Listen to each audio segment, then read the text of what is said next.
జరుగుతుందో లేదో కానీ ఆంధ్రప్రదేశ్లో జగనన్న ప్రభుత్వంలో జరిగింది 2019 నుంచి 24 వరకు భవిష్యత్తులో కూడా జరుగుతుంది కాబట్టి ఈరోజు పార్టీ లాయలిస్టులంతా కూడా అడ్జస్ట్ అయ్యి పక్క కాన్స్టిట్యున్సీస్కి వెళ్తున్నారు. పార్టీకి మన అవసరం అక్కడ ఉంది.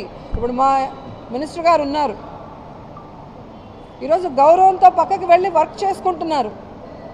ఎందుకంటే మొదటిసారైనా కూడా వాళ్ళని గౌరవించి మంత్రి పదవి ఇచ్చి ఈరోజు పార్టీకి అవసరం ఉందన్నప్పుడు పనిచేయాల్సిన బాధ్యత మా మీద ఉంది.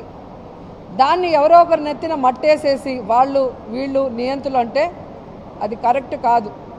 ఈరోజు జగన్మోహన్ రెడ్డి గారి ఆదేశానుసారం రాయలసీమ జిల్లా అంతా అనునిత్యం ఈ ఏజ్లో కూడా తిరుగుతూ ప్రతి ఒక్కరిని కూడా సమన్వయపరుచుకుంటూ పార్టీ విజయం కోసం జగన్మోహన్ రెడ్డి గారు మళ్ళీ ముఖ్యమంత్రి అవ్వడం కోసం పెద్దిరెడ్డి గారి కుటుంబం ఎంత కష్టపడుతుంది, ఎంత పని